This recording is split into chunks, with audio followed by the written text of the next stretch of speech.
बिस्मिल्लाहिर्रहमानिर्रहीम। अस्सलाम वालेकुम नाज़रीन, आप यूट्यूब चैनल देख रहे हैं। मैं इमरान खान हूँ। आपसे पहले गुजारिश की थी और आपको बताया था कि ये बजट नहीं है।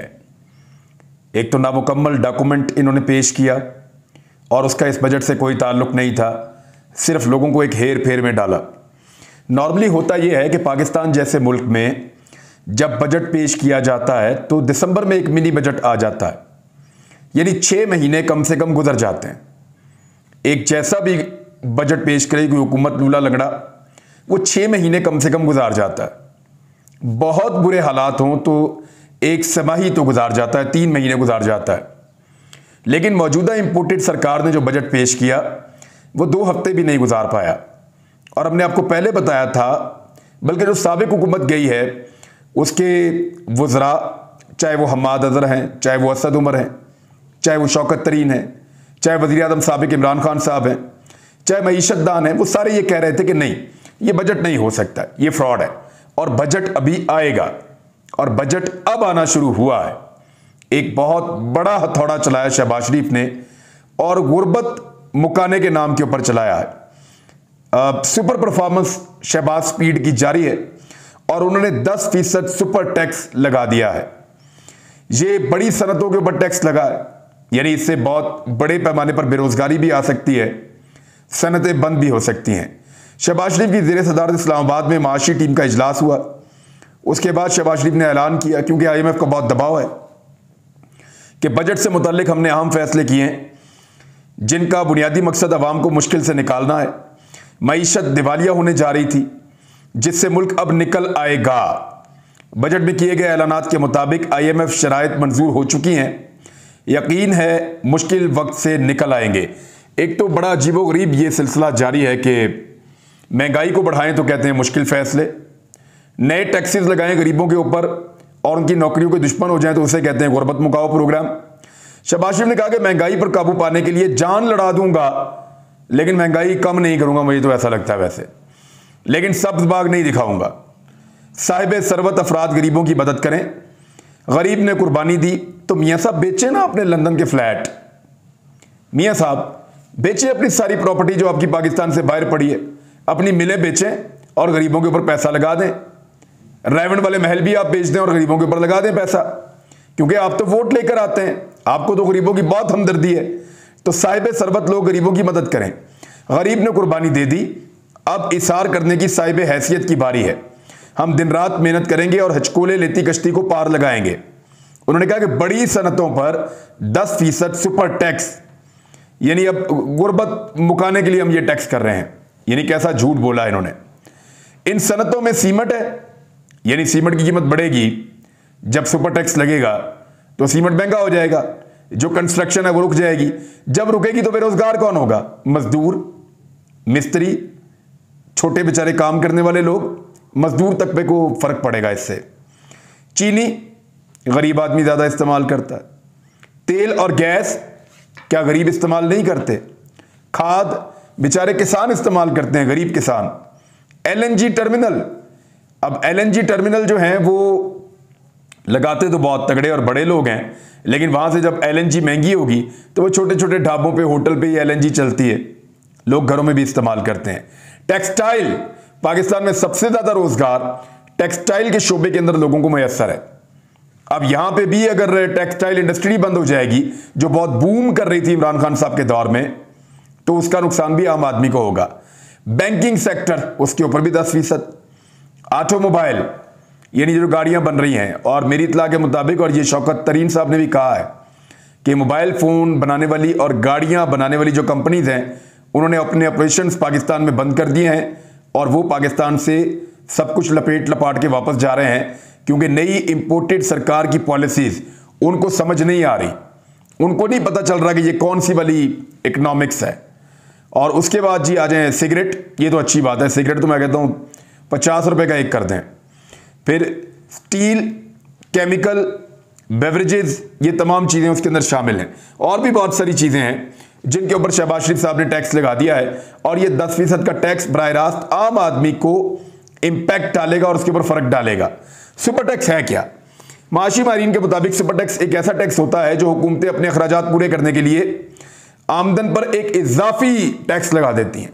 यानी लोगों की आमदन के ऊपर एक इजाफी बोझ, जो एक पैटर्न, सेट पैटर्न पूरी दुनिया में चल रहा है, उससे हटकर जब एक अलग तरह का टैक्स लगा देती हैं, जालिमाना टैक्स लगाती हैं, तो उसको नॉर्मली सुपर टैक्स कहते हैं। शहरियों या एक खास तबके पर लगाए जाने वाले इजाफी टैक्सों के बाद इनकी टैक्सों की मद में आने वाली आमदन के ऊपर कुछ फीसद का मजीद टैक्स जो लगाया जाता है वो सुपर टैक्स कहा जाता है। और ये टैक्स लगा दिया गया है और इसको नाम दिया गया है कि अमीरों पर टैक्स। अमीरों पर टैक्स लगाने की सारी बहस महज एक मफरूजा है, सिर्फ एक मफरूजा है। मईशतदानों के मुताबिक इन पर सुपर टैक्स लगाने से बजट खसारा कम नहीं होगा, इससे रेवेन्यू में कोई नुमाया फर्क नहीं पड़ेगा। याद रहे, पाकिस्तान में इससे पहले 2010 में भी सुपर टैक्स आयद किया गया था, जब सैलाब आया था और आसिफ अली जरदारी की पीपल्स पार्टी की हुकूमत उस वक्त चल रही थी। अच्छा, जैसे ये टैक्स लगा ना, वैसे ही आपकी जो स्टॉक मार्केट है वो क्रैश कर गई एकदम। वो साहब DGISPR साहब जो बड़े खुश हुए थे एक दिन, उन्होंने कहा था कि देखें स्टॉक मार्केट ऊपर आ रही है, डॉलर नीचे जा रहा है, तो स्टेबिलिटी पाकिस्तान में आ रही है शहबाज शरीफ के आने से। उनका हमें इंतजार रहता है कि वो किसी दिन आए और आकर बताएं कि वो जो डॉलर शहबाज शरीफ के आने से जो है नीचे जा रहा था, वो अब कभी नीचे नहीं जाता, वो 210 तक पहुंचा हुआ है।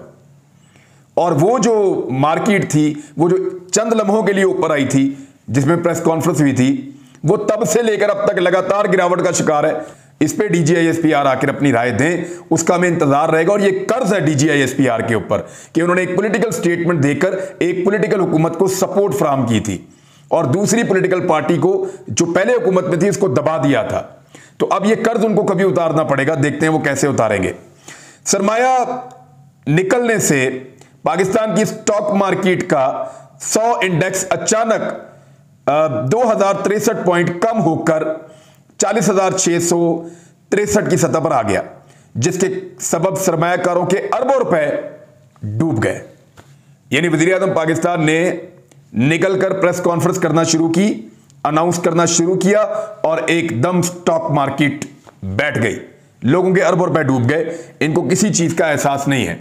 मिफ्ता इस्माइल ने एक और टैक्स भी लगाया है और वो टैक्स ये है कि दुकानदार जो हैं, छोटे छोटे जो दुकानदार परचून वाले आपके मोहल्लों में होते हैं, उनके ऊपर 3,000 से 10,000 तक के माहाना टैक्सेस उन्होंने फिक्स कर दिए कि ये उनको देने पड़ेंगे। अब वो बेचारे कहां से ये पूरे करेंगे? यानी जिसकी दुकान का किराया 15,000 रुपया है, उसको 10,000 रुपया इजाफी आपने डाल दिया और वो फिक्स आपने कर दिया। अब वो 25,000 रुपया अपनी जेब से किराए की मद में, यानी ये टैक्स अगर आप डाल दें तो आप यही समझे ना। और बाकी टैक्सेस अलग हैं जो आपने उनसे लेने हैं। शॉप बोर्ड का टैक्स अलग है, फला महकमे का अलग है, उस महकमे का अलग है। तो ये तो आम आदमी को, आम दुकानदार को इन्होंने परेशान कर दिया और ये महंगाई का इंपैक्ट नीचे लोगों तक पहुंचेगा। मिफ्ता इस्माइल ने लोगों का शुक्रिया अदा करते हुए कहा कि हमने पेट्रोल को बहुत ज्यादा महंगा किया, बहुत ज्यादा महंगा किया, लेकिन अच्छी बात यह है कि पाकिस्तानियों ने इसको वेलकम किया और हमारा साथ दिया और सड़कों पर नहीं आए और हमारे खिलाफ एहतजाज नहीं किया। ये तो बात ठीक है। इमरान खान के कहने पे एक रात को ही एहतजाज हुआ है, उसके अलावा पाकिस्तानियों ने कोई परवाह नहीं की। पेट्रोल महंगा होता है तो जाके लाइन लगाते हैं पेट्रोल पंप के ऊपर, वहां पे जाके जलील होते हैं, वहां पे जाके एक दूसरे का गिरेबान पकड़ते हैं, वहां की जिल्लत उठा लेते हैं, उसके बाद वापस अपने घरों में चले जाते हैं, एहतजाज नहीं करते। तो जब वो एहतजाज नहीं करते तो मिफ्ता इस्माइल का यही बनता था कि वो उनका शुक्रिया अदा करें। तो मिफ्ता इस्माइल ने उनका दिल की गहराइयों से शुक्रिया अदा किया है। अब इसके ऊपर जो है वो मुजम्मल असलम जो है एक्सपर्ट, साबिक हुकूमत के तर्जुमान भी थे, उनका ये कहना है कि मुल्क के जो हालात हैं वो बहुत तेज़ी से श्रीलंका से भी बुरे हो सकते हैं जिस तरफ ये लेकर जा रहे हैं। जबकि शौकत तरीन साहब ने यह कहा कि सनतों पर जो टैक्सेस हैं वो 35 से 40% तक पहुंच गए हैं, इंडस्ट्री बंद हो जाएगी। ये एक खूनी बजट है जो अब पेश किया जा रहा है, महंगाई का एक नया तूफान आएगा।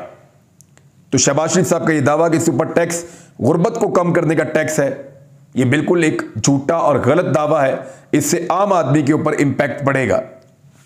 यह बिल्कुल वैसे ही है जैसे इन्होंने कहा था कि महंगाई जैसे जैसे बढ़ रही है तो ये मुश्किल फैसले हैं जो हम ले रहे हैं। अच्छा, वैसे मैं भी शहबाज शरीफ और उनके साथियों और उनके जो बेकारी दानिश्वर हैं या जो सहाफ़ी उनका साथ देते हैं, उनकी साइंस या उनकी इकोनॉमिक्स मुझे समझ नहीं आई।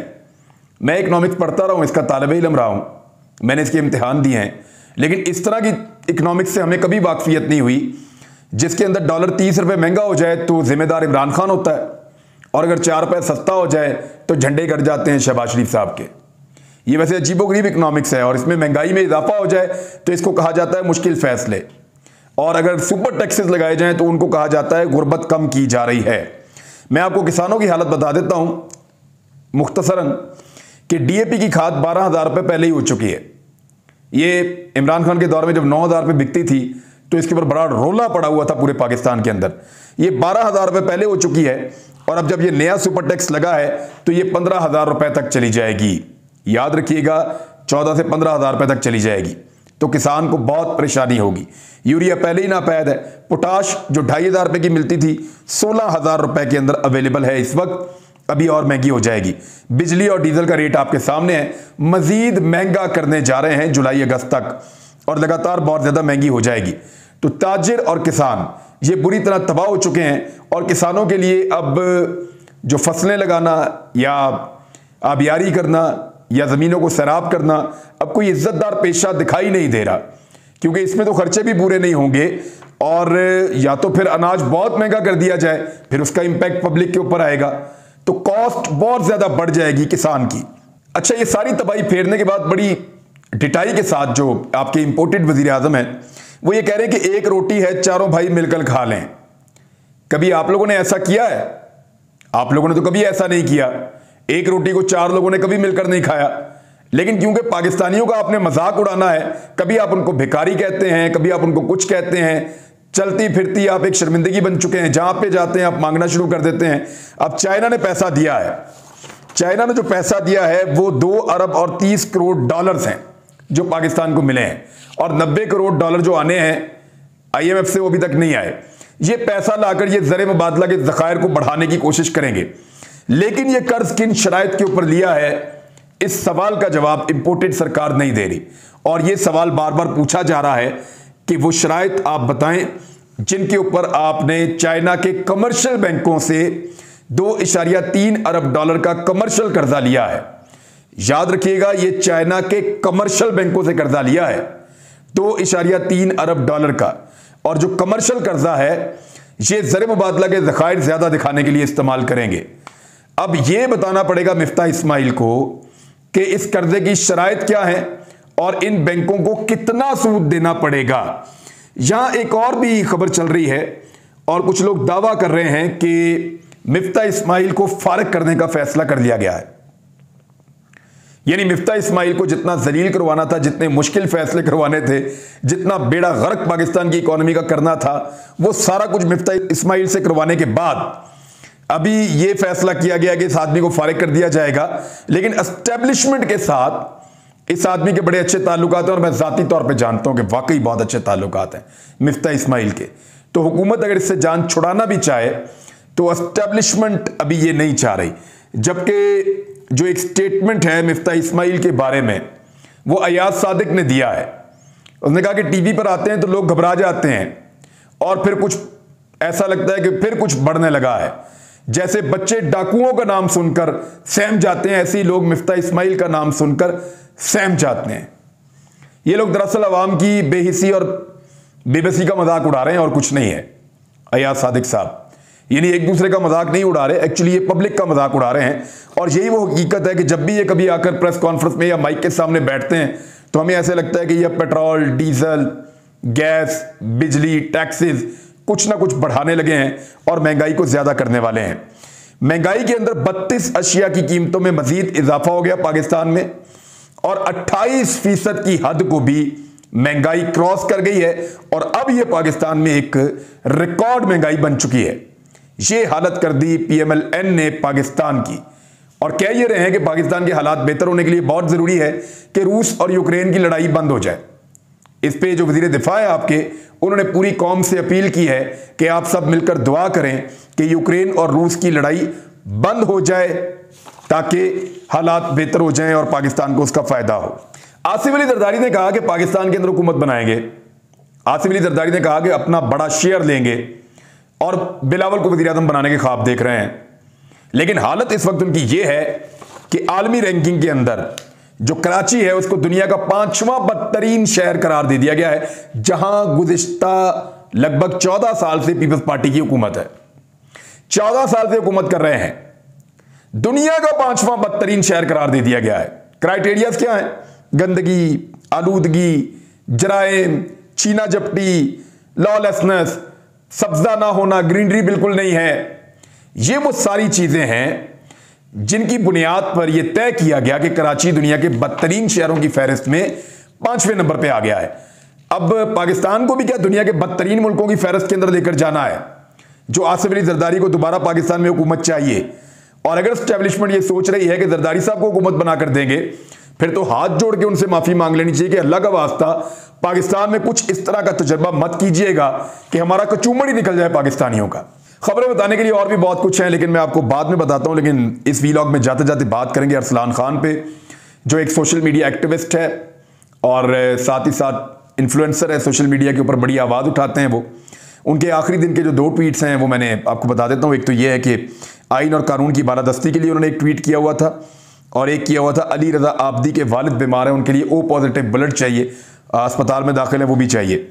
अच्छा, मामला ये है कि इनके अफकार से मुझे भी इख्तलाफ है अरसलान खान के, और इनका पॉलिटिकल ताल्लुक गालिबन MQM के साथ है। तो कोई बात नहीं, इससे कोई फर्क नहीं पड़ता। क्या उससे बोलने का हक ही आप छीन लेंगे अगर आपको उसका बोलना पसंद नहीं है तो? यानी बहुत सारे लोगों को मेरा बोलना पसंद नहीं है तो क्या मुझे उठा के ले जाएंगे? मुझे बहुत सारे लोगों का बोलना पसंद नहीं है तो क्या मैं उनको गोली मार दूं या उनकी गिरफ्तारी करवा दूं? ऐसा नहीं हो सकता। मैंने इनको देखा है, इन्होंने कुछ ऐसा नहीं कहा जिसकी वजह से आप इनको घर से उठाकर ले जाएं। ये तो बात सारा पाकिस्तान सब कर रहे हैं। इनकी बीवी कह रही है जी 4:30 बजे रात को घर में रेंजर्स के एहलकार 14-15 थे, वो हथियारों के साथ दाखिल हुए। उन्होंने हम सबको असले के जोर के ऊपर असला तान के रोक लिया और अरसलान को मेरे और मेरे बच्चों की मौजूदगी में अपने साथ लेकर जा रहे थे। मैंने उनसे पूछा कि आप उन्हें कहां ले जा रहे हैं, इन्होंने किया क्या है? तो रेंजर्स वालों ने कहा कि इनको हम डिटेन कर रहे हैं। जुर्म यह है कि सोशल मीडिया पर बहुत लिखते हैं और बहुत बोलते हैं। मैं मुतल्लिका इदारों से दरखास्त करती हूं कि इसमें हमारी मदद करें। यह क्या जुर्म हुआ? और रेंजर्स का क्या काम है इस जुर्म में? यानी रेंजर्स का क्या लेना देना है? कोई बोलता है तो बोले, नहीं बोलता तो ना बोले। भाई रेंजर्स वहां क्या लेने गई है? भाई आप पुलिस में मुकदमा दर्ज करवाएं, पुलिस जाके इसको पकड़ती है, पकड़े कानून के मुताबिक। आप FIA में जाके मुकदमा दर्ज करवाएं, FIA के लोग जाकर पकड़ते हैं तो पकड़े कानून के मुताबिक। ये जंगल का कानून थोड़ी है मुल्क में कि रेंजर्स वाले क्लाशनकोफ लेकर आएंगे, घर में घुसेंगे, बंदा उठाया, बच्चों के सामने जलील करते हुए उसको लेकर चले गए। अब उसके बच्चे सारी जिंदगी रेंजर्स की यूनिफॉर्म को क्या समझेंगे? क्या बनाना चाहते हैं आप पाकिस्तान को? अफसोसनाक है। अब तक के लिए इतने, अपना ख्याल रखिएगा, अपने चैनल का भी। अल्लाह हाफिज।